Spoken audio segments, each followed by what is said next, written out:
Hi folks, it's a very special day in Smithdom here in our house. No, we didn't get another cat. But, speaking of cats, Lucky has been released in the general population. Not totally. She'll be put away at night, but she's been out since about 11:30 since I was mopping the laundry room floor. Closer to noon, but it was our 29th wedding anniversary. What I've had to endure in 29 years, for God's sakes. I should be approaching sainthood. Robert. The agony and the ecstasy.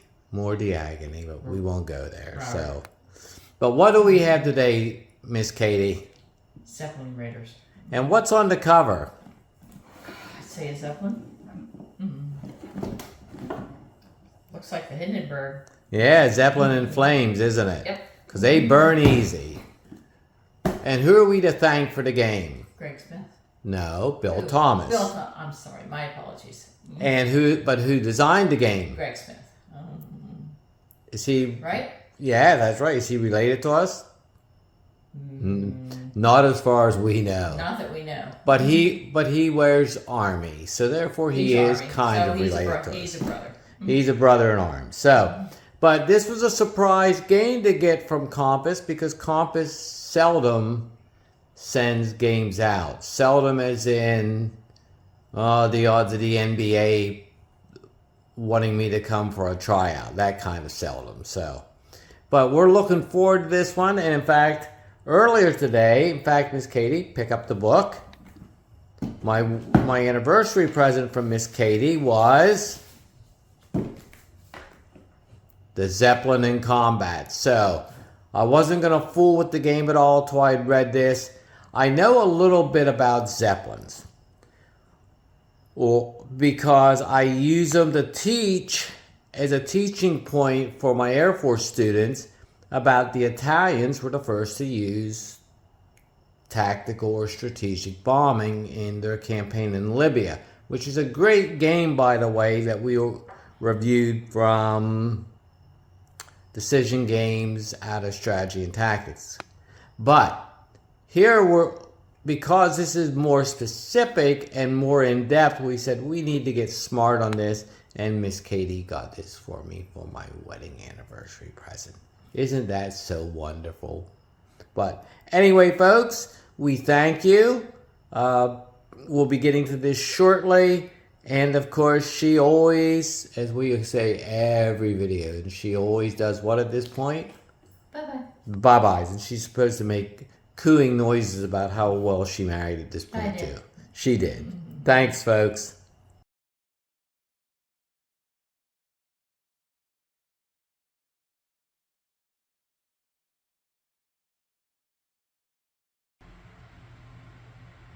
All right, folks. The Zeppelin game, i.e. Zeppelin Raiders from Compass. Completely stunned that Compass sent this to us because it's known in the industry that Compass seldom sends out review copies, and even more so, I didn't ask for it. So we thank Bill Thomas and Compass.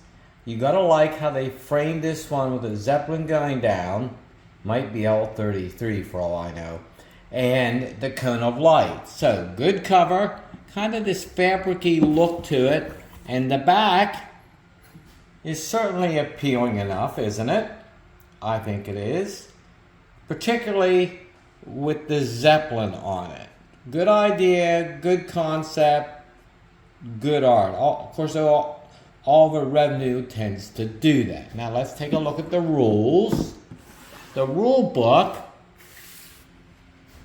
Okay, Zeppelin Raider, rules of play.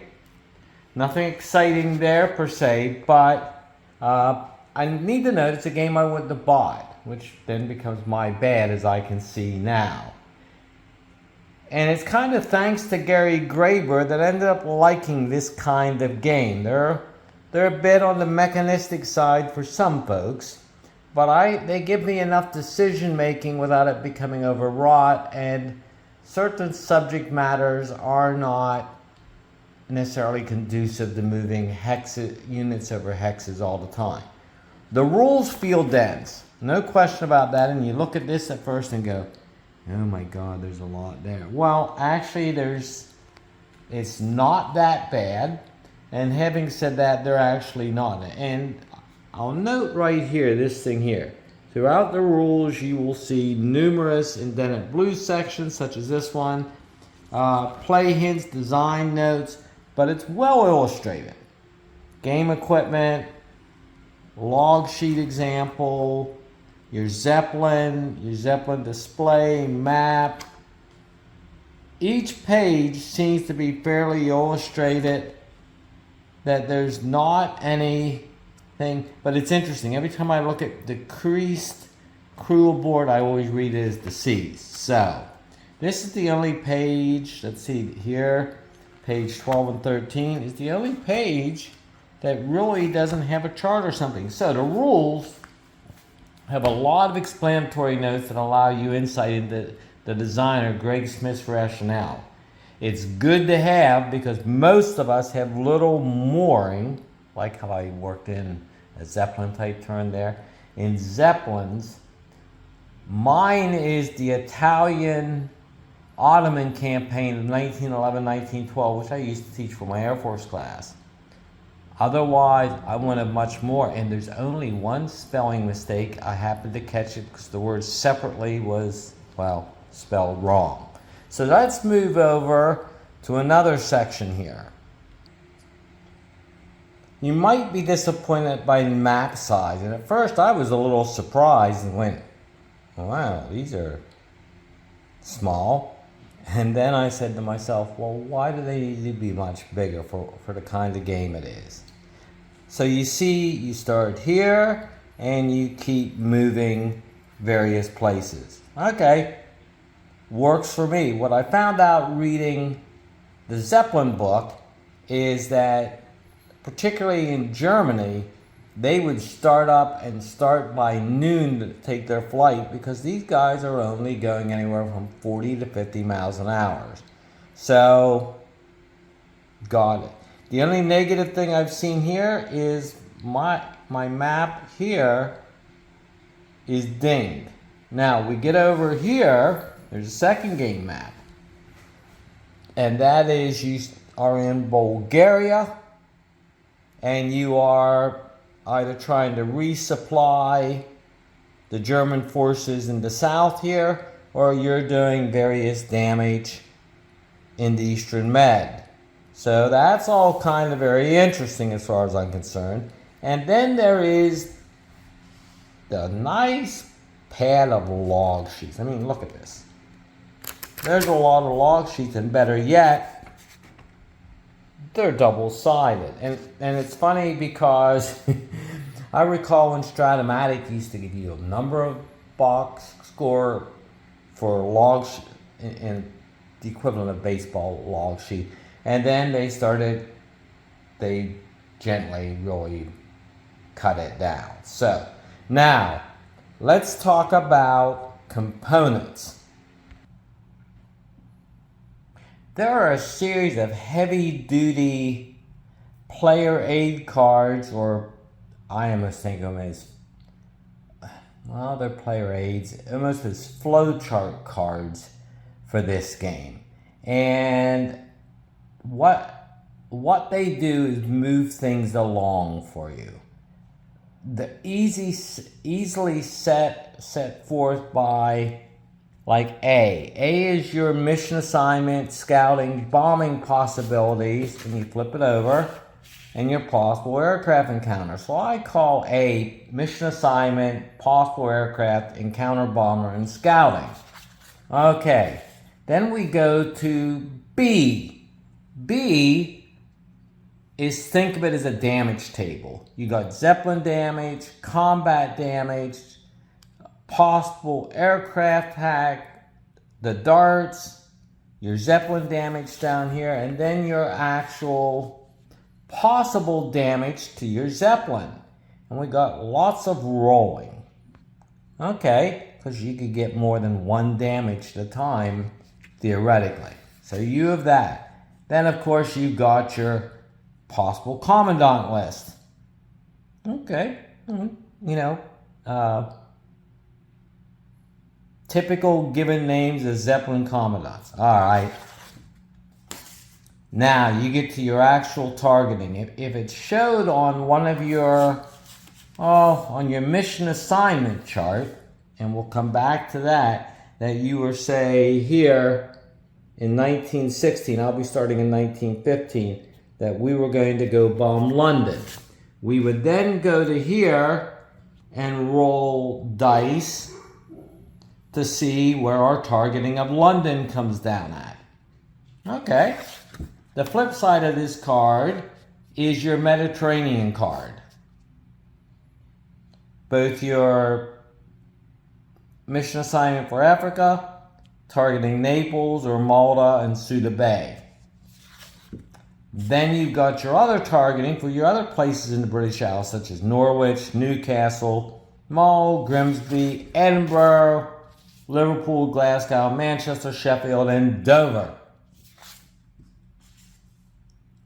You have your weather chart, which also deals then with your ballast for the game. Your ballast and fuel mitigation and watching it is critical to this game. And of course you have weather. You only get one weather event per game, which makes it easy for you. Your random events chart. I think back to B-29, my first B-29 that I played, and I think that was a Legion Warfare game, 25 missions. I got 25 missions in. My very next one flipped over while taking off and crashed. So what does that tell you?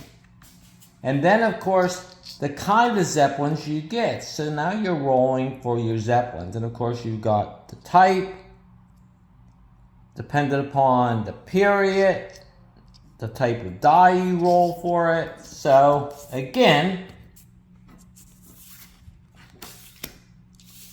all neatly set up for you in your various classes of Zeppelin. Now we'll look at Zeppelin classes. Your nicely laid out Zeppelin Raider Commandant card with various status where they are in terms of things they've done, achievements, and as Miss Katie said, man, you couldn't be more Germanic than if he was, if we were in Germany. It's like, yeah, he's very Germanic. Very good picture, good starch collar, easy, attractive picture. And better yet, we have the game cards here. And how good are they? Let me show you. Let me show you how easy they dismount. How do I know that? Because when I was looking at originally, Jasper, our colleague, came over, nosed them, and they went flying all over the place. So it was a feat of magic almost to get them back in. Now, game counters. Nothing stunning here. They are generally informational purposes. Your sheds, wounds, frostbite. I particularly like the prestige markers. They look like German period propaganda artwork at that time.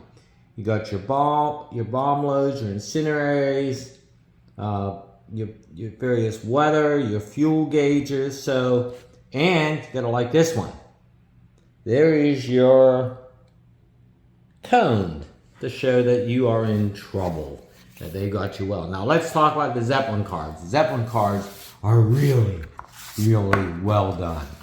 And I was gonna do them in order, but it doesn't work to what I wanna show you. So, you've got your S card, you got your S Zeppelin, we'll look at it close.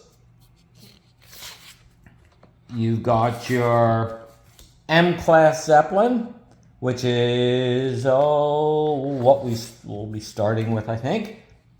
No, that's at the very start of the game. X class, which is very late in the war, almost as long as a modern carrier. The Q class, which is 1916. And then we'll go down to the P class, the W class, the other P class, and the V class. Now, Why am I going to show you these two together? Because it shows you the technology change in no time. Basically, in 2 years, you'll look here, the altitude of the V class has doubled that of the P class. It has 40% more ballast, more engines, and it now has a lifeboat, whereas here they don't have a lifeboat. And of course we got that extra engine, as you can see here, versus there. So lots to do here, lots of possibilities. We'll see how this goes, but we were excited enough about it that Miss Katie got me a book on Zeppelins for our anniversary, which was yesterday. So good components. It feels like it flows well. I had one question about the rules. I thought Greg Smith could have maybe talked a little more about altitude and why it matters. I figured why it mattered, but for the average gamer, Greg might have wanted to say something more, but the one thing I would have included was maybe an example of play for a play-along guide to help people get into the game sooner. But otherwise, we thank Compass, and we'll be getting this up shortly here on 20 September 2024, this year of our Lord.